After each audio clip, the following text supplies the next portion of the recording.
जेके update देख रहे हैं आप और मैं हूं आपके साथ आदित्य राजपूत।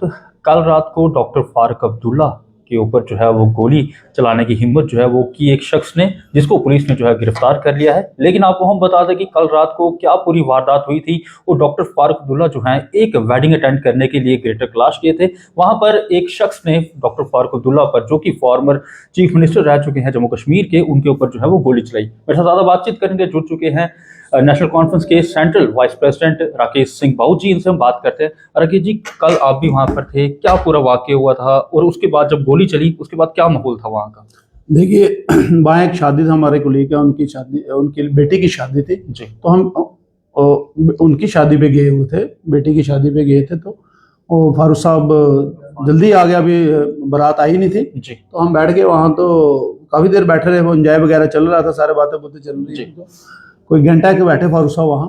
तो फिर वो निकलने लगे तो कहने लगे यार मैंने जाना, क्योंकि उन्होंने रोज़ा रखा हुआ था, तैयारी करके आए थे। तो वो कहते मैं जाऊँ, क्यों सुबह फिर रोज़ा रखना, सुबह इनको जल्दी उठना होता है 4 बजे 3 बजे। तो कहते मैं जाऊँगा, ठीक है। तो हम उनको छोड़ने के लिए बाहर तक जा रहे थे। तो उनके साथ डिप्टी सीएम थे मेरे भाई सुरेंद्र चौधरी जी, और नासिर असलम बानी जी थे, तो हमारे प्रेसिडेंट रतनलाल गुप्ता जी थे। तो जैसे ही हम बाहर जा रहे थे, जहाँ वो वेलकम के लिए खड़े होते हैं, तो जैसे ही वहाँ पहुंचे तो एक शख्स आता है, तो पीछे से उन्होंने रिवॉल्वर लेके उनके पीछे इधर रख देता है। तो ऐसे गोली चलाई, उसने चलाई, वो पीछे स्कूटी वाले थे तो उन्होंने हाथ ऐसे पकड़ा तो गोली ऊपर चलेगी, तो फायर हो गया। अब हम साथ चल रहे थे, फारूक साहब के लेफ्ट साइड डिप्टी सीएम साहब थे, तो राइट साइड नासिर असलम बानी थे जो एडवाइजर है, और उनके साथ मैं था। तो परली साइड हमारे रतनलाल गुप्ता जी थे, तो और बाकी भी एमएलए भी थे साथ में, तो 3-4 एमएलए, तो वो सारे इकट्ठे चल रहे थे। तो हमने सोचा पटाखे की आवाज आई है, तो हमने जैसे मैंने पीछे देखा तो देखा आगे उन्होंने पकड़ा हुआ स्कूटी वालों थे। तो हमने पहले तो फारूक साहब को ही देखना था, पहले हमने देखा, उनकी सेफ्टी थी हमारे लिए सबसे पहले। तो हमने देखा पहले उनको भी कुछ हुआ, तो उनसे पूछा नहीं मुझे, हमने पूछा, कहते नहीं हमें कुछ हुआ। फिर और सबने घेर लिया उनको, तो फिर उनको बाहर लिया। तो फिर मैं जाके उसको पकड़ा और उसको, वो उनको रिवॉल्वर उनसे छीनी उन्होंने, छीन के तो फिर उसको ले गए बाहर। फिर फारूक साहब चले गए वहां से। तो बस यही उसके साथ। तो क्या वहां पर क्या मानते हैं कि सिक्योरिटी लैप्स हुआ है? लोकल पुलिस नहीं थी वहां पर, जो सिक्योरिटी थी फारूक अब्दुल्ला साहब की, वही थी उनके साथ? बिल्कुल बिल्कुल जी, सिक्योरिटी लैप्स तो है ही है वहां। तो पुलिस वाले वहां 500 मीटर में तो चौकी है। बिल्कुल। तो कोई चौकी, मैं क्योंकि मैं गंग्याल में रहता हूँ, मैं तो हर उधर जानता हूँ पुलिस वाले को कौन क्या है। वहां कोई ना चौकी अफसर थे। रास्ते में भी देखो आप, जैसे कोई मंत्री जाता है, कोई बड़ा लीडर जाता है, तो रास्ते में भी सिक्योरिटी होती है। लेकिन वहां रास्ते में तो मैंने देखा उधर कोई नहीं थी, तो अंदर भी नहीं थी। वही थे जो हमारे साथ सिक्योरिटी वाले थे, जहाँ चौधरी साहब के साथ नासिर साहब और फारूक साहब के साथ वही लोग थे। जो पर्सनल सिक्योरिटी थी वही थी साहब? वही थी, और कोई नहीं था, पुलिस वाला कोई था नहीं। और गोली चली, उसके बाद तक नहीं कोई आया। हमने पकड़ा उसको, पकड़ के उसको बाहर ले गए। बाहर लेके फिर उससे पूछा, डिप्टी सीएम ने भी साहब ने पूछा कि उसको भाई तेरा क्या मकसद है? तो वो कहता है ना कि मैं 20 साल से इंतजार कर रहा हूँ, ये वो। ऐसे ही मारने लगा वो, और उसने शराब पी के रखी हुई थी, रिवॉल्वर उसके पास थी। और फिर उसको हमने बैठाया, उसको डिप्टी सीएम साहब की गाड़ी में, उसको फिर उनको थाने में छोड़ा। तो तुम कोई था नहीं, पुलिस वाला तो कोई था नहीं, ना कोई आया, हमने ही उनको जाके छोड़ा है। तो ये स्कूटी लाइसेंस तो और क्या है? ये क्या जो दिल्ली की गवर्नमेंट है, ये क्या दिखाना चाहती है जम्मू कश्मीर के लोगों को? क्या मौत के हवाले करके रखा हमारे लीडरों को?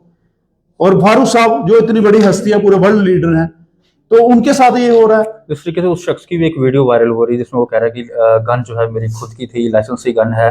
और सुनने में भी आ रहा है कि वो भी किसी पॉलिटिकल पार्टी से ताल्लुकात रखते थे, इलेक्शन भी लड़े थे उन्होंने कॉर्पोरेटर के। तो क्या लगता है कि पर्सनल रंजिश है या पॉलिटिकल कुछ है? देखो, ये साजिश है, बिल्कुल। ये इसमें कोई दो राय नहीं, साजिश है। वो मैंने पता किया, वो संघ का है बंदा, और उसने कोई पता नहीं कोई वो है बनाई हुई एसोसिएशन, कोई बनाई हुई है, पता नहीं क्या है बनाई हुई है, वो उसमें भी है वो।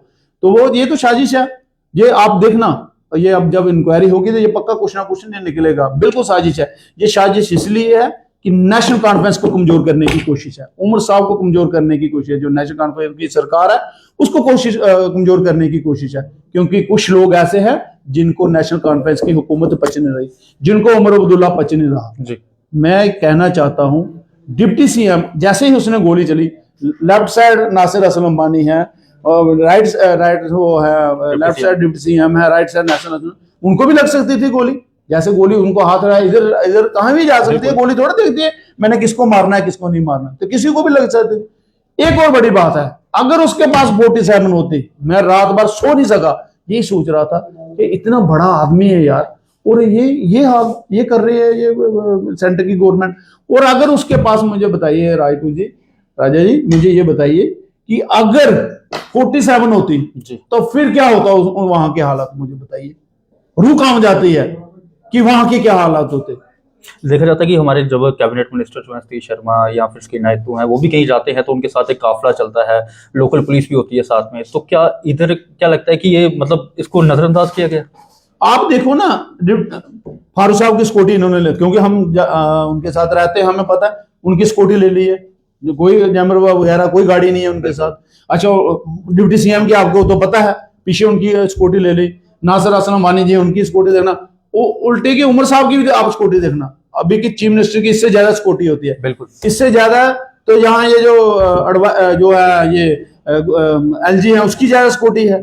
मुझे बताइए जो चुना हुआ नुमाइंदा है उसकी ज्यादा स्कूटी होनी चाहिए, जो थोपे हुए उनकी स्कूटी ज्यादा होनी चाहिए। तो आज नेशनल कॉन्फ्रेंस में प्रदर्शन भी किया है, क्या डिमांड की रखी है? हमने ये डिमांड रखी है कि सीबीआई इंक्वायरी होनी चाहिए, दूसरा दूध का दूध पानी का पानी होना चाहिए, और दूसरा ये है कि जो ये होम है वो जम्मू कश्मीर की सरकार के पास होना चाहिए, लॉ एंड ऑर्डर जम्मू की सरकार के पास होना चाहिए, ताकि पता चले। अफसर नहीं आते, आप देखो ना, क्या वहां एसपी की ड्यूटी नहीं थी, क्या एसएसपी की ड्यूटी नहीं थी, क्या एसएचओ की ड्यूटी नहीं थी, क्या चौकी अफसर की ड्यूटी नहीं थी उधर आना, एक आदमी नहीं था। तो ये किस लिए हो रहा है? ये इसलिए हो रहा है क्योंकि लॉ एंड ऑर्डर हमारे पास नहीं है, इसलिए हो रहा है। और क्या जतलाना चाहते हैं ये जो सेंट्रल गवर्नमेंट है, ये क्या जतलाना चाहते हैं जम्मू कश्मीर को? ये कहते थे 370 हटेगी तो जम्मू कश्मीर में हरियाली होगी, ये होगा, लोगों को ख्वाब में दिखाए। मुझे बताइए आज क्या जम्मू कश्मीर क्या क्या लगता है होता है? स्टेट होती तो ये चीज नहीं बिल्कुल नहीं होती है। मुझे बताइए ना कभी फारूक साहब को, जी। तो आप मुझे बताइए कि आदमी मुझे कहाँ किसी के ऊपर कभी गोली चली किसी के ऊपर, मुझे बताया ना। तो मैं तो ये सोच के परेशान हूं कि अगर उसके पास 47 होती है तो तब क्या हालत होती है वहां, बिल्कुल क्या क्या मंजर होता है। मूवीज में देखने को मिलता था हाँ? कि सीएम के ऊपर अटैक। हाँ, सीएम के अटैक वही, और पूरा फिल्मी स्टाइल से आ रहा है, बंदा आ रहा है और ऐसे रख के गन तान रहा है, ये फिल्मी स्टाइल था पूरा पूरा।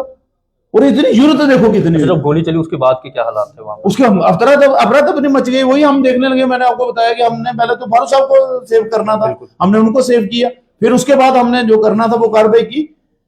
तो एक इतना वर्ल्ड लीडर है उसके, और वो इंसान जो सेकुलर है, वो हर आदमी से प्यार करता है, हर कोई छोटा होगा बड़ा होगा, मुझे पता है, मैं उनके साथ चलता हूं, मुझे पता है।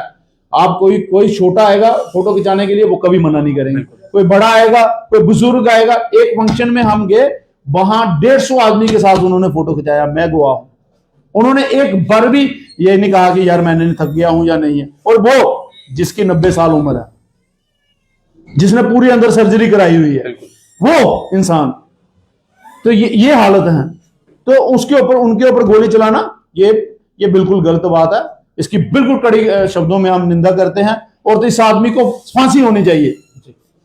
कभी मैं चीफ मिनिस्टर या प्राइम मिनिस्टर हूं तो मैं सबसे उस रोड के ऊपर खड़े होकर चौराहे पे उसको फांसी दे दूं, ऐसे आदमी को। चलिए बाकी की कार्रवाई पुलिस ने करनी है। आपको हम बता दें कि कल farmer CM doctor Farooq Abdullah के ऊपर जो है एक शख्स ने गोली चलाई, और गोली चलाने के बाद जो है वहां पर लोकल पुलिस भी नहीं थी, ना तो कोई काफिले के साथ लोकल पुलिस थी। लेकिन आपको हम बता दें कि अब नेशनल कॉन्फ्रेंस की ये डिमांड है कि उस शख्स पर जो है कार्रवाई की जाए। लेकिन अब ये देखना होगा क्या ये पर्सनल रंजिश थी या फिर पॉलिटिकल रंजिश, खैर ये तो आने वाला वक्त ही बताएगा। और जी, और मैं कह देना चाहता हूँ अमित शाह और प्राइम मिनिस्टर से, अगर हमारे लीडर को कुछ हो जाता तो हम इनसे ईंट बजा देते, इनको बताते कि हमारे लीडर को कैसे उसके पास हमला होता है। ये क्या सोच के बैठे हैं? हर वर्कर, हर लीडर नेशनल कॉन्फ्रेंस के उस उमर साहब और फारूक साहब के साथ है, छोटे से लेके बड़ा तक। एक ऊपर वाले की कृपा में शिव शंकर से वो उन्होंने बचा लिया उनको, नहीं तो इनको बताते कि क्या हालात जम्मू कश्मीर के होते। इन्होंने समझ के क्या रखा हुआ नेशनल कॉन्फ्रेंस और नेशनल कॉन्फ्रेंस के लीडरों को। जी, तो अब देखना ये होगा कि पुलिस की तरफ से क्या इन्वेस्टिगेशन जो है वो की जाती है, क्या कुछ निकलकर सामने आता है। खैर ये एक जांच का विषय रहेगा। तब तक ले बने रहे अपडेट के साथ।